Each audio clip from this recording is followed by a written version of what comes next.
Hello, it's RFG.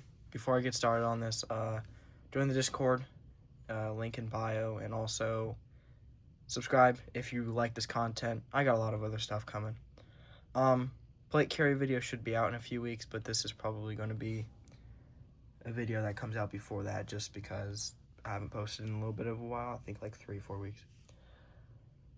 So this is going to be a P320 like review or overview because I've really been beating this thing a lot. This is an Airsoft 320, so if you're looking at a real 320, don't watch this. This is going to be totally different. But this is the Airsoft Xcarry P320 review. I'm going to factor in like price, everything, comparing it to all of my other Airsoft pistols that I do have. Getting that out of the way, I've had this for about 6 months. I think I've had a different M18 a while back that I actually got rid of just because I already had a Glock as my primary pistol. So I just got rid of the other M18. If you're looking at getting an M18, M17, I would say get this instead. Especially if you're looking at the M18, you just pay an extra $10 and you get this beaver tail is a little bit more elongated. Way better grip texturing. This is the best grip texturing I've ever had. It does have the flat face trigger with a 90-degree break. This is clear, of course, but you got that much play.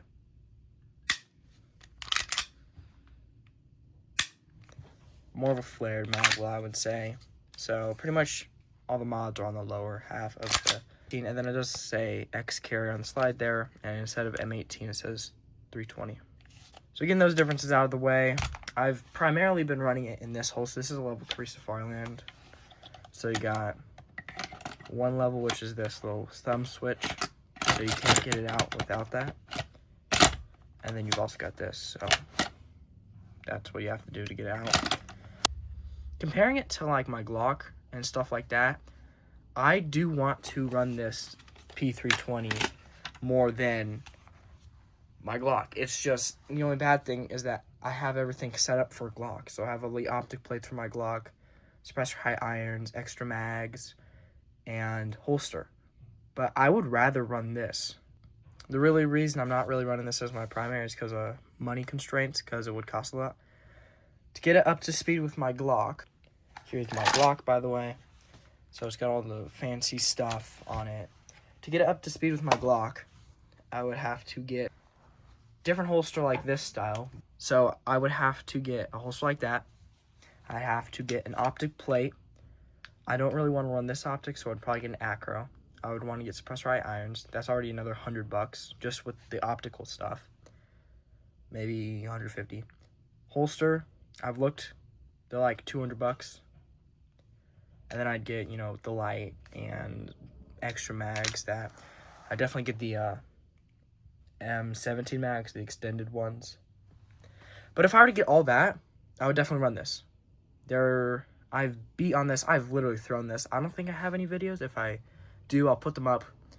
But I have literally thrown this around, dropped it. It hasn't gone off. And there is a lot of reasons to that. One of them being that the real 320 was actually changed from something like a hammer fire design. So it actually changed from something like this, and they made it striker fired because the Army contract came out. But they didn't change anything else. It wasn't built from the ground up. It was literally, they only just changed the hammer to a striker, which is one of the reasons why it does go off. Another thing is that it is striker fired. So this pistol, YouTube, this is an Airsoft toy. This is not a real firearm.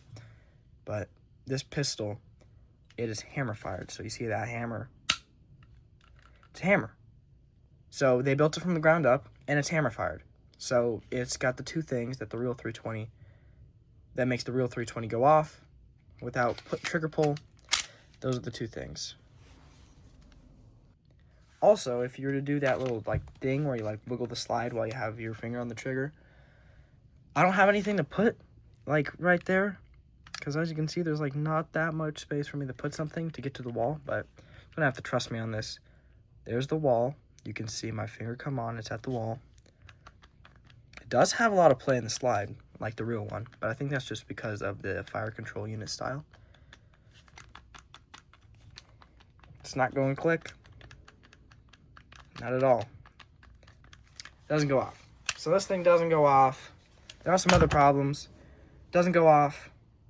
It just doesn't go off. This thing does shoot good. This thing is very accurate. You just line up your sights and it hits right above as usual. Very accurate. Problems with this. This video, as you probably can already tell, has no script. But here's some problems with it. If I were to draw this from a holster, don't know when this happened. It is repeatable, but I don't know exactly how to get it to be repeatable. It's like semi-repeatable. When drawing from a level 3 holster, I don't know if it does with any other. Going like that, going like this, flipping it off safety, bringing it up, and pulling the trigger. Sometimes this first shot, I know I'm going to put on safety to show you. Sometimes this first shot will go like this. Like, it won't even go off. I'll come out, I'll take it off safety, and I think something about the turning axis enables something, some safety mechanism in the gun. But when I come up, the trigger will go like this, and then it won't fire that first shot, and I'll come back off the trigger and be like, okay, I just pulled it. Was I accidentally on safety? As soon as I drew it, was I on safety and took it off like that? No. It'll just like that first shot sometimes, which is the most vital shot, especially if you're drawing for your secondary. It'll just go like this, and then you'll come back off, and then you can feel it start to reset like that, and then you'll, start shooting it. But that'll just like really confuse you, because you'll be like this, and then you go like that, and you'll be like, okay, what just happened? So like throw you off. And when you're trying to shoot really fast, or trying to because you switched your secondary, you're already in a bad place, and you come up and you pull the trigger and nothing happens, it's like, whoa, what's happening? I do not know if that's because when I beat on this gun so much, this gun also hasn't been cleaned. I don't know if it's anything to do with that, but it has been more apparent in recent weeks that when you come up, it'll just go like that. And it's only a couple. It's like, sad thing about it, it's like 70% of the time, maybe like 50 to 70% of the time when I come up, it'll go like this. And that's when it's like this. It'll be like this in my holster, I'll go to draw. I'll go like that, and that literally disables everything. I'll go quicker when it's actually on me, but go like that, come to this ALS lever. While hitting this ALS lever, switch the safety off the gun, all in the same motion, and then bring it up like this. And I don't know what that. So that's one of the problems. Another one of the problems, if you really hold this down, sometimes the trigger won't reset. Like, it won't go full auto like my staccato does, where you'll be able to hold it down and it'll just keep on firing. But like you can see right there, you see, finger on the trigger, should be resetting. Did reset there. Reset there. It was literally just happening. There you go, just did it. It'll go like that. That's only if you're dry firing it, too. It hasn't happened while I'm shooting it, where if that were to happen while I was shooting it, that means it would probably go full auto. But hasn't happened when I'm shooting it. I don't know what that is either. Those are the two problems that I've had. I will definitely be updating you guys as soon as possible when I find out what's been causing that problem, or if it gets worse and then my gun decides to go full auto. Those are the only two things that I have experienced that are bad. Be anything. This is a sample size of 1. And I've been beating the crap out of this thing too. So take with that what you will. Those are two problems that I faced. They're repeatable issues with the SIG. And I mean, you guys just saw the insides. They're a little bit dirty. So I think that's the end of just stuff. My ramble, my rant, I guess. Now, just getting to like final thoughts about the 320. Should you get it? Or like Glock versus 320, I would say. Everyone knows Glock. Should you get this over a Glock? These are about the same price. M18 and the Glock are $169. What I mean by the Glock is the Umarex non-optic cut VFC Glock. I mean, this Glock right here. Umarex, it doesn't have to be a 17 Gen 4. Umarex Glock, like how everyone's had. Should you get this over Glocks? This is a $200, this is what I run right now, SAIBLU. It's absolutely buns. Don't get it unless you want to have cheap repairs. Yeah, it's really bad. Should you get this over a Glock? Enough rambling. Yes, I would say get this over a Glock. Your Glocks are going to be reliable. There's actually been torture testing on the Umarex Glocks, and sometimes they are more actually reliable than real Glocks when put in the same circumstances. Downsides about the Glocks are repairs. I haven't actually had to repair this gun yet because I haven't used it that much. Probably shot about 5K rounds through it. But I would say get over the Glock. You have MOS compatibility with green gas.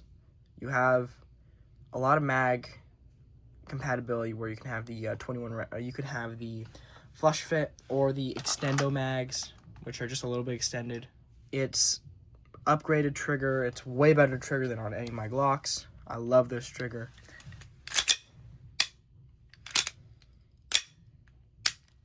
You get ambi slide release. I mean, on the Gen 5s, you get ambi slide release. You do have a safety. You get a removable FCU. FCU. Great stippling. Great comfort. This is really comfortable. When I hold this and then I go back to my Glocks, I'm like, why is the Glock so blocky? Front slide, rear slide, serrations. I know you get that in new Glocks. I would get this over a Glock. And then you pay an extra $10 and you get this version. I mean, it's really worth it. I would recommend a lot of people to get this.